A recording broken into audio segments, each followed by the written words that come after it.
This morning, Texas is holding its first primary election since the legislature approved a controversial new voting law. The measure, called SB 1, restricts mail-in voting. It prevents county officials from sending mail-in ballot applications to voters who didn't ask for them. It also sends drive-through and 24-hour voting. Omar Villafranca is outside a polling place in Houston. Omar, good morning. A lot of people watching this one. Good morning. Texas had some of the strictest voting laws even before SB 1 was passed. But now that SB 1 is law, even some of the most experienced voters are having problems getting their ballot counted. This is my first right of citizenship. They're not going to take that away from me. Pam Gaskin says she's only missed one election in over 50 years. For the last, I think, 6 or 7 years, I've been voting by mail. How was it this time around? An absolute nightmare. The 74-year-old is a member of Texas's League of Women Voters, and she almost missed the mail-in ballot application deadline after getting rejected twice due to changes to state voting laws, including a newly added voter identification requirement for applications and ballots that says a voter's ID must be the same type of ID that was used when the person registered to vote, which was news to Gaskin. The first option is your driver's license number.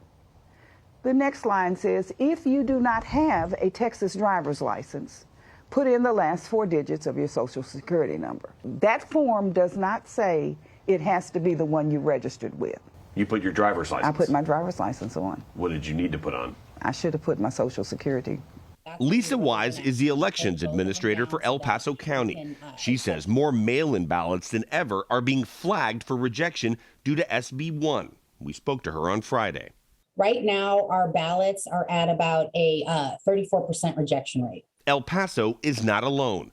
12% of mail-in ballots were flagged for rejection in Travis County, home to Austin. And in Harris County, the nation's 4th largest, which covers Houston, 29% of mail-in ballots were flagged for rejection, almost all of them because of SB 1. In my mind, SB 1's a voter integrity bill. State Senator Paul Betancourt co-authored SB 1, which his Republican colleagues touted as making it easy to vote and hard to cheat. After talking to also county leaders, they're saying easier to vote, not so sure. Catch fraud, we're not referring any of these for indictment or for investigation. Whenever there's changes in a system, there's always going to take time for people to, and the election officials to understand how that works. But Gaskin says the new rules are the latest in a series of obstacles that deter voters. They're making voting hard, period. Election officials have spent the past few weeks contacting voters whose ballots were rejected by mail, by telephone, trying to get them to correct it. Now, keep in mind, this is going to affect voters in both parties, but we won't know which party had more problems until after the election. Nate? Omar, thank you.